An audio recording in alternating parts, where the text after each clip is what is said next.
Hello again, YouTube. It's September 28th, and welcome back to our project.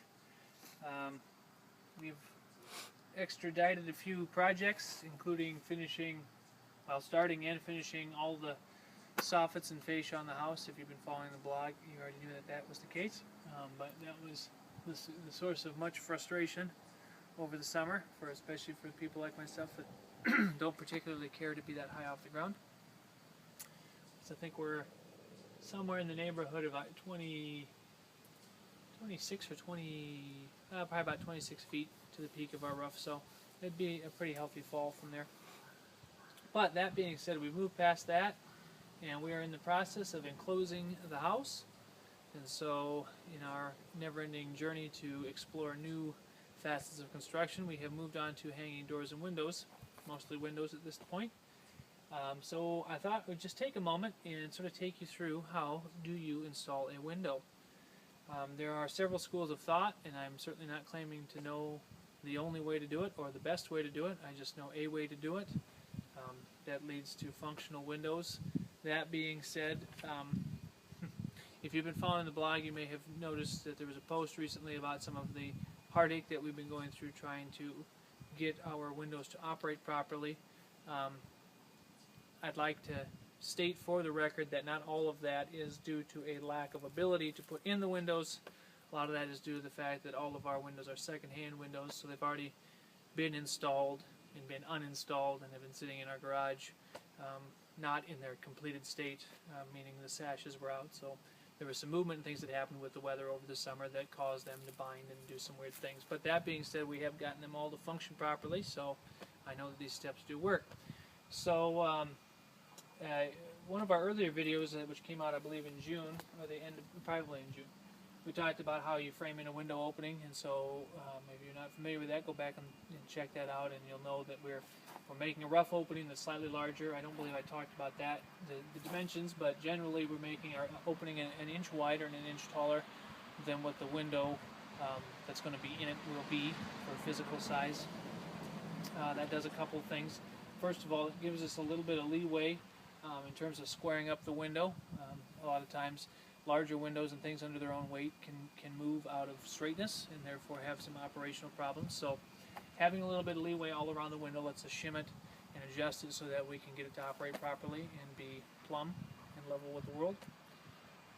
Also, it allows us to insulate around the window so that we end up creating a better, not only air, or we'll call it a vapor barrier for lack of a better term, and also allows us a little bit better insulation around the window so we don't end up with a cold spot. So that being said, we roughed in the openings. I put a strip at the base of the window opening, and this is all per my expert, and this is what he told me to do, and so I did it. But underneath the lower jamb of this window there is a strip, a half-inch wide strip, which before I put the window in, I shimmed and made level with the opening. I guess from what I've learned in the process now, I would probably do it slightly differently, just because I've ended up adjusting all the windows after the fact. I like having the spacer strip. It lets you put the window in and get it roughly spaced height-wise, because remember, we're an inch bigger, so there should be about a half-inch of gap underneath the window and a half-inch of gap above the window. So by putting a half-inch strip, you end up with it centered up and down. You're not trying to suspend it in air. But I probably wouldn't try to shim the strip ahead of time. I'd probably put the window in and shim under the strip and pick the window up. It just would save a step. So I'll try that probably on the next one and see how that works. But anyway, so we put our strip in there. We set the window in. Actually, let me step back one moment. Before we put the window in the opening, we created a shroud to shed water. So you'll see that I've papered the side of the house, but you may be able to see that there's some lines that are running perpendicular to these. And so there's basically what we would call a soft flashing that surrounds the window opening. So underneath the window here, it's hard to see, but there's a strip, which is, this one happens to be 18 inches wide. I just took a one strip of paper and just split it down the middle, so the 36-inch wide sheets. So I put a strip across the bottom of the window, I've put a strip on either side of the window, overlapping. We're thinking like shingles here. We want water to run from the face of this to the face of that to the face of the paper and off, should it ever get behind the siding. And then once I'm done with this, there'll be one more that'll go over the top, and it will come over this. So it'll actually be over top of that nailing flange and all that stuff. So water's just constantly being pushed to the outside instead of the inside of the wall. We don't want it to make it to the sheathing. I guess you really can't see any at this time. So anyway, we did that first, and then we set the window in, right? And we shimmed it up. We made sure the bottom was level and straight. This one happens to be a vinyl window. We have several different, kind of have a smorgasbord of windows here, but each one has its own unique little things. Vinyl windows are not as rigid of a product by tendency because they're just made of plastic. They don't have wood in them or other materials that are harder. So this particular window here had quite a bit of deflection in it, so it took a little bit of time to shim it and get this bottom so that it was as straight as I can get it at least, and level in the opening. Once it was straight and level, then we tacked off the bottom on the nailing flange, which looks like this. It goes all the way around the window, and this is actually what's holding the window in the opening of the nailing flange. On this particular style, or manufacturer's vinyl window, this nailing flange is incorporated into the window. I'm not sure if all vinyls are like that. I know a lot of wooden clad windows, like they make vinyl clad, they make aluminum clad windows. I know Marvin makes the one that's got it's kind of a fiberglass like product that, and the cladding is just a wrap on the outside of a wooden window. But a lot of those types of windows have a removable nailing flange that just presses into a little groove that's in the side of the window, so if you were to damage the flange or something like that, you can get a different one and replace it. With this particular manufacturer's window, this is a Canadian company, it's integral into the frame, so if we were to break this off, we'd have a little bit of a problem. But fortunately we didn't. So anyway, we leveled the bottom and nailed it in. Then I took my tape measure and I checked the corners for squares, so I caught that upper left corner of the window and pulled this corner. And I believe it was 87 inches, or actually it was 86 and 15/16. And then I drug the other diagonal, and it was 87 and 1/16. And so what we did is Jenna went to the inside and we levered the window back so that it was square. And I checked it with my level to make sure the sides were plumb, which they were.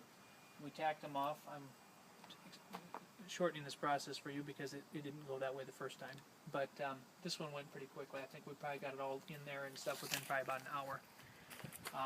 So right now what I'm doing is I'm putting another soft flashing over the nailing flange here all the way around in the same steps. So starting at the bottom and working my way up to the top, everything always laps, so water's always shed to the outside as it runs down. This is a what's called butyl tape. It's an asphalt product, very sticky. It has some kind of a woven, like a mesh in it. It's quite nice. It's really thin. Unlike some of the stuff that we had to put on the foundation of the house, which was a much thicker product, this stuff is quite easy to work with and very flexible. So I actually like it quite a bit. This Ultra Flash Barricade stuff. I'm sure there are many other manufacturers that make a fine product. This is just what I happen to get. So anyway, I've cut pieces. It's extremely sticky, and I'm just covering up all my nails on the nailing flange and then shedding down onto my shroud that I put on here, my soft flashing. And you'll see on this side, I've taken the side wall, or the side nailing flange again. I've taped up past the top of the window and then come down, and I've lapped over the face of this. Just, again, we just want everything to shed. So here in a moment, then I'll do this last piece, catch this side, and then I'll put one across the top that'll cover that little lap on the felt paper. And then last but not least, I'll take one more piece of felt paper and staple it. Let's see, to get a visual pointer here. Here, why don't I use this? This will be a little lighter if I do this from the ground. So I'll take one more piece of felt paper and tack it all the way across here. And then what I'll do is I'll make sure that it runs down here, 6 to 10 inches. And so I'll end up cutting a little slit out all the way across for this opening. after I've already taped it, and then that'll be my final watershed. Before it's all said and done, there'll have to be a Z-flashing installed before there's any siding or casing put on around that. And if you're not familiar with what that is, it's just a small piece of aluminum, or sometimes they're made of steel, or even vinyl, and a whole bunch of products that they're made out of. But what the flashing is it's just one more piece again that's designed, that's a singular piece that would sort of be contoured like this. So you'll have a piece that'll sit on the wall, and this is grossly oversized. The whole Z flashing will only be about this tall and probably that deep, maybe an inch and a half. But it'll be nailed onto the house. Then it'll extend out with a slight angle, and then it'll have a little edge that drips down. And that edge will extend out past the front edge of this window, so that if any moisture were to get behind the siding and run down, in theory it would hit the Z flashing, and since the Z flashing has no holes in it at the window side, it'd just be pushed out to the front of the face of the window and run down. So that'll be one more step that will have to be done all the way around on this, on the doors, on all the other window openings. But once that's taken care of, then I should be able to start doing my casing, siding around all my doors and windows, and then any kind of detail that we want to do. If we want to do freeze boards or anything under the soffits, all my corner boards, and then it'll be working on the field of the siding, following a short hiatus where I'll be working on the garage roof and the porch roof, fascia soffits to match the existing structure, and then re-roofing those. And then perhaps the bank will get off my back, because she wanted to know when I was going to get the house shingled, which was ironic because when she asked that, they didn't even have a roof. So yeah, it speaks volumes about our lending institutions, doesn't it? But that's a whole nother conversation. Maybe when we get done with this, we can talk about finances. But until then, thanks for stopping by. I hope you're following the blog.